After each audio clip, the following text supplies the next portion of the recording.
Today we're going to talk about phase changes.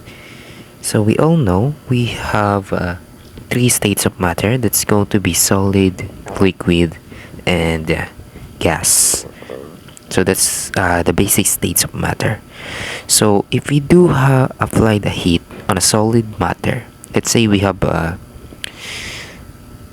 ice here, it's a solid in a solid state of matter, and then we apply heat. So if we do apply the heat, what will happen is that the atoms will tear apart. I mean, not that atoms itself, but the molecules, they will tear. They will move away from each other. And as we put more heat, the molecules, they will eventually completely tear apart. And that's why we have solid, liquid, and gas state.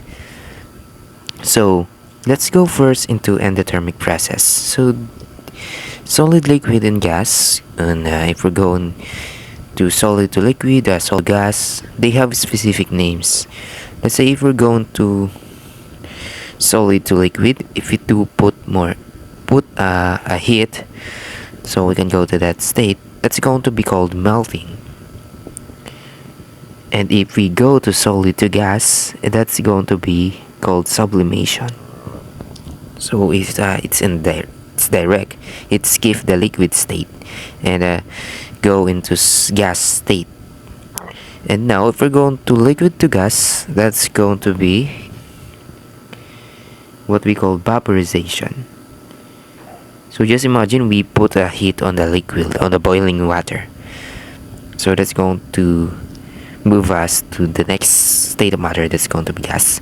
So this is the endothermic process. If we do apply heat into a matter, so we have melting, solid to liquid, we have solid to gas, that's going to be sublimation, and we also have liquid to gas, that's going to be vaporization. So again, it will happen if we do apply heat. Now what happens if we do go backwards? So this process is going to be called exothermic process. This is when we release heat into a matter. So here we're going to gas to liquid, liquid to solid, and gas to solid. So again, these stages, they have different meaning. Different names in it. So if we're going to gas to liquid, that is what we call condensation. And if you go to gas to solid, that's going to be deposition. If we skip the liquid stage, that's going to be gas to solid.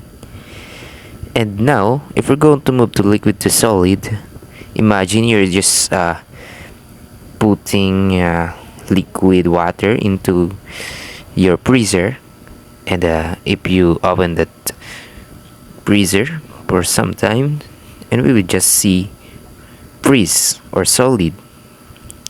So that is what we call freezing if we're going to liquid to solid. So again, we have gas to liquid, that's condensation, gas to solid, deposition, and liquid to solid, that's going to be freezing.